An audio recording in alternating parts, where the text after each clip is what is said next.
परिसरामध्ये वाहतूक कोंडी झालेली आहे। आपण जर पाहिलं तर मोठ्या संख्येने मराठा समाजाचे सगळे बांधव रस्त्यावरती उतरलेले आहेत आणि त्याच्यामुळे मुंबई पोलिसांकडून सुद्धा जे मुंबईकर आहेत त्यांना आवाहन केलं जात आहे की शक्यतो प्रवास टाळावा।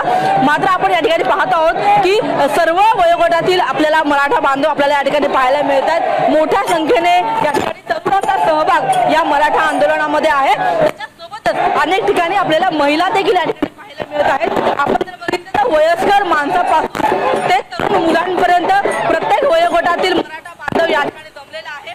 मनोज जरांगे पाटील हे कोणत्याही क्षणी खरं या ठिकाणी येतील आणि त्याच्यामुळे आपण जर पाहिलं या ठिकाणी तर त्यांचं स्वागत करण्यासाठी हलगी वाजवली जात आहे आणि या हलगीच्या तालावरती ठेका मराठा बांधव आपल्याला या ठिकाणी धरताना पाहायला मिळत आहे। आपण तर जे वयस्कर माणसं आहेत त्यांना सुद्धा आपण त्यांचा देखील त्यांचा जो जल्लोष आहे त्यांचा जो आनंद आहे तो आपल्याला या ठिकाणी पाहायला मिळत आहे। आपण पाहतो आहोत की आता आंदोलन आरक्षण घेतल्याशिवाय आमचा या ठिकाणी माघार राही अशा पद्धतीचा एक निर्धार केला जात आहे आणि त्याच्यामुळे आपण जर पाहिलं तर मोठ्या संख्येने जमलेले हे सगळे मराठा बांधव आहेत आणि आता आरक्षणाशिवाय माघार नाही अशा पद्धतीचा एक निर्धार खरं या सगळ्यांनी केल्याचं पाहायला मिळतं।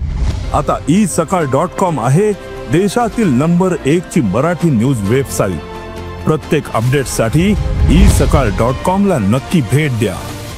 खरं तर कोणत्याही क्षणी या ठिकाणी जरांगे पाटील दाखल होतील आणि त्यांच्या स्वागतासाठी आझाद मैदानच्या बाहेर जो मुख्य चौक आहे त्या चौकामध्ये हे सगळे मराठा बांधव आपल्याला जमल्याचं पाहायला मिळत आहे। लहानांपासून थोरा मोठ्यांपर्यंत प्रत्येकाची आपण जर भूमिका समजून घेतली तर त्या सगळ्यांचं एकच म्हणणं आहे की आम्हाला आरक्षण हवं आणि आमचे लोकप्रतिनिधी आज कोणती भूमिका घेतात हे खरं तर त्यांच्याकडे लक्ष असणार आहे। आणि त्याच्यामुळे लोकप्रतिनिधी किती संख्येने या ठिकाणी येतात, कोण कोण मनोज जरांगे पाटील यांच्या या आंदोलनाला सहभागी होतं समर्थन देतं हे सुद्धा पाहणं तेवढंच महत्त्वाचं असणार आहे। आणि त्याच्यामुळे आपण पाहतो की मोठ्या संख्येने जमलेले हे सगळे मराठा बांधव आणि यांच्यामुळे मुंबईचा